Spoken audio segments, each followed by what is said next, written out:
Peyğəmbər danışanda reaksiyanı gizlədə bilmirdilər. Nə eləmişlər əleyhissalam onlara? Hud surəsi kafirlər haqqında nazil olmayıb, Mədinə haqqında nazil olub. Deyir, onlar bir-birinlə pıçıldaşırlar, axırı belə qutarır. İnnəhu alimun bizatis sudur. Allah qəlblərinizdə olandan xəbərdardır. Qəlblərinizdə 50-yə qarşı olan kindən xəbərdardır. Məvəddət ayəsi. Gəldilər sevinə-sevinə. Bəlkə də səmimi, bilmirəm. Gəldilər, dedilər, ya Rasulallah, bizə bir şey deyilən ki, sən bizə ki, xidmət edirsən gecə-gündüz. Sənə bir əvəz verək. Üzlərində sevinç nişanəsi ilə. Sənə bir mükafat verək, əvəz verək. Peyğəmbər buyurdu ki, Allaha həvalə edirəm. Ayə nazil oldu ki, Qul la əsəlukum aleyhi əcrən illəl məvəddətə fil qurba. Dəvətimin müqabilində sizdən əhl-i beytimi, yaxınlarımı sevməkdən başqa bir şey istəmirəm. Bu sözü dedi, üzləri dəyişdi. Sevinç itdi üzlərindən. Sevinç itdi və durub getdilər yenə. Gedə-gedə bir-birinə nəuzubullah üstünə deyirlər. Deyirlər, bu ayə deyil, özündən çıxartdı bunu. Peyğəmbərə deyil. Belə-belə deyə gedirdilər. Allah da sonraki ayədə buyurdu ki, Allah dediyi üzdən xəbərdar. Eşitdim, yəni nə dediniz? Yəni bu gizlətməklə deyil, eşitdim. İndi Mədinənin fəzasını təsəvvür eləyin. Mədinənin fəzasını təsəvvür eləmədən hadisələrin nəbzini tutmaq olmaz. Adam məscidə daxil olur. Baxırsan, boş yer var. Gedirsən oturmağa. Əleyhissalam məscidə daxil olur. Görür, boş yer var, belə otururlar. Çinlərin yaxınlaşdılar, gəlib oturmasın.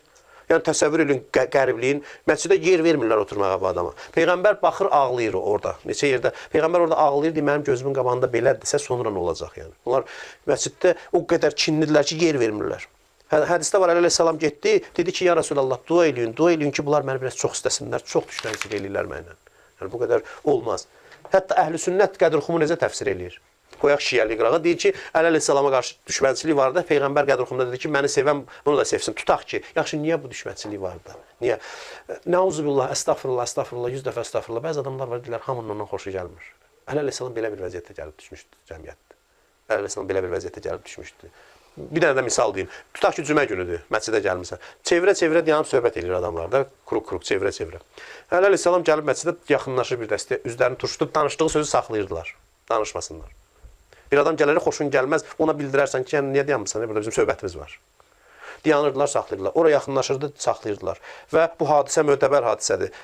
Gəldi Peyğəmbər, Həzrət Əli çox narahat halda Peyğəmbərə buyurdu ki, ya Rasulallah, belə davranırlar mənlə. Gör, mən necə şəhərdə yaşayıram, mən bu şəhərdə necə yaşayayım ki, bunlar mənə belə münasibət göstərirlər. Peyğəmbər heç nə demədi.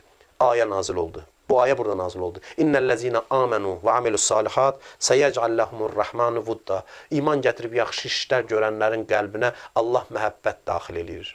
Dedi ki, bu sənə qarşıdır. Sən arxayın ol. Mömin səni sevir. Bu ayədən məlum oldu ki, bu düşmənçilik köklü bir düşmənçilikdir. Yəni iman gətirib salih iş görənlərin qəlbində sənin məhəbbətin var.